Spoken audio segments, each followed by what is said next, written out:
What's up, guys? Mike McIntyre here with All Things Sports, and I'm here today to bring you another unboxing video of a brand new pair of shoes from Nike. This shoe is part of the Nike Elite Pack, okay, so it goes along with the Magista Obra 2, goes along with the new Hypervenom and that new upper, and this is the Superfly 5. So this goes along with the Nike Elite Pack. I'm sorry, that pack also includes the Tiempo Legend 6.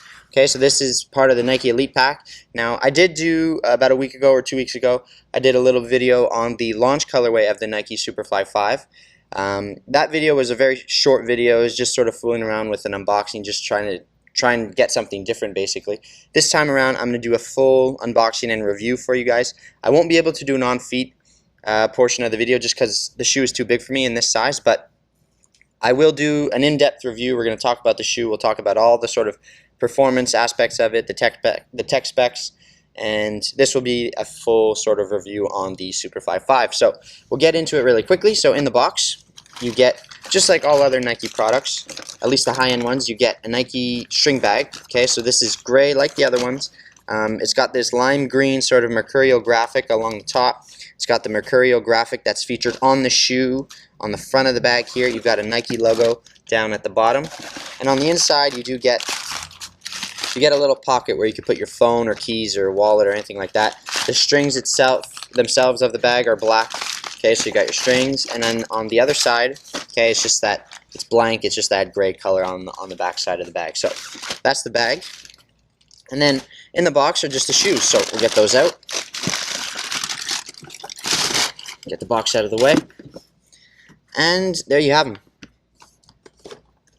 Okay, guys, so this is the Nike Elite Pack variation of the Superfly 5. So this is the brand new color from Nike.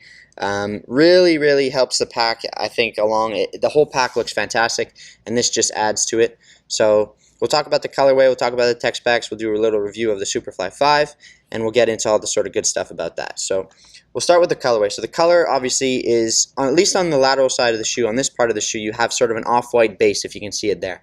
So you get this sort of off-white base that's similar to the Obra 2, or the Magista line, I guess I should say, because there is the Opus in that too. So you get this off-white base, fades into a gray. The dynamic fit collar is gray. It's got a little mercurial graphic here that we also saw somewhat similar. We saw a similar graphic on the Superfly 4. So we've got that on the Superfly 5 right there. You've got gray in the heel. And then on the medial side of the shoe, it's pretty much all gray because you've got a different sort of pattern on the inside. I'll get to that in just a second. And the heel is gray, as you can see, and that's it for the amount of gray. And you got it here on the Flyknit as well, where the tongue would normally be. So you've got the off-white, and then you've got these gray and green lines on the lateral side of the shoe just to give it that sort of pattern. And if you can see right here, it transitions into sort of a different pattern. So you've got these thin green and gray lines, and then you've got this thick green line to go along with that gray base on the inside of the shoe. So there's a little bit of that transition. You've got a black Nike swoosh here outlined in green.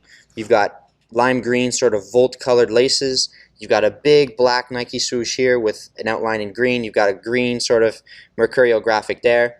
The sole plate is that sort of, it does look volt, I'll admit, but the tips of the studs have a little bit more of a green color to them. You've got a black Nike swoosh there. And that's pretty much it for the colorway, guys. So it really looks good in my opinion. I think it helps the pack along. Like I said, the entire pack looks absolutely fantastic in my opinion. And I'm just a big fan of the colorway. I think it really shows off the shoe well. So that's the color. We'll talk about the tech specs of the shoe. Okay, so again we see a Flyknit upper from Nike. So the whole shoe is made out of this Flyknit knitted material, I suppose. The dynamic fit collar is made out of that too. It's stretchy, it's elasticated. It's supposed to hug your ankle and sort of improve the fit to give you that sort of seamless feel from leg, ankle to foot. So it creates this seamless sort of transition. So you've got that in the dynamic fit collar. You've got Flyknit around the entire sort of upper.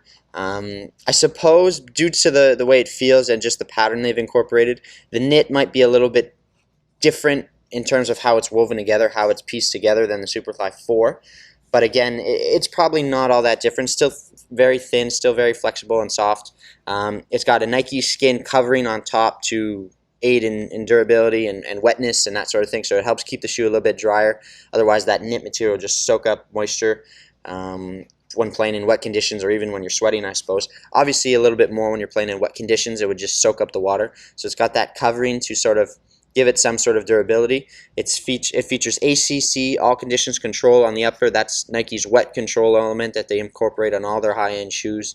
So it's supposed to add a little bit of grip on the ball when playing in wet conditions. So that's what ACC is all about. So that's basically it, guys, in terms of the upper. There's really not that much to talk about in terms of upper material, because again, it's something we've seen before. It's Flyknit. They've kept a very similar last, I suppose. The shoe is probably not going to fit very, very differently than the than the Superfly floor, the first generation that we've seen with the dynamic fit collar. It's still a little bit more of a narrower shoe. It's probably going to fit and suit that sort of attacking winger, that player that likes to take people on, that really sort of tries to influence the game with his sort of pace and ability on the ball, I suppose. So that's kind of who the shoe sort of caters to. So it's got a very narrow sort of profile to it, and it's all about sort of acceleration, speed, and attacking play. So that is that's the upper. There's really not that much to it. So that's the upper material. Where they did sort of make some big changes this time around is the Soleplate. Okay, so I want to talk about that very, very quickly.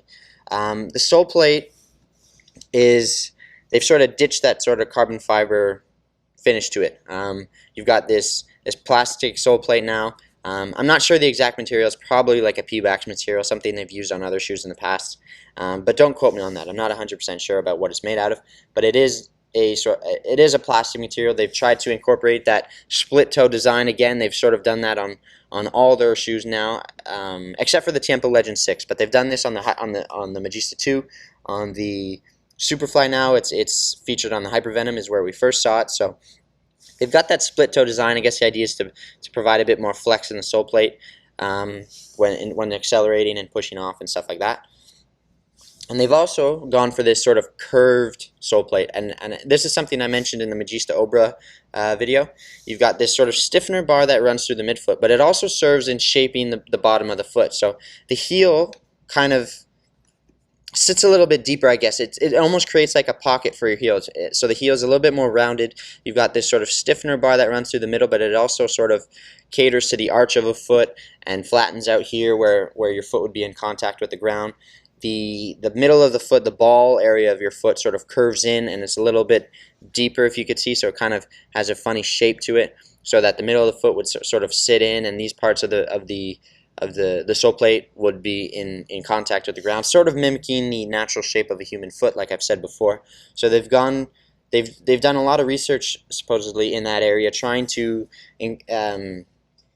just maximize contact with the ground, maximize traction, maximize any sort of interaction with the ground to create the best sort of feeling, I guess, that they possibly could. So that's what they've done with the Soleplate, and then they've changed the stud pattern again.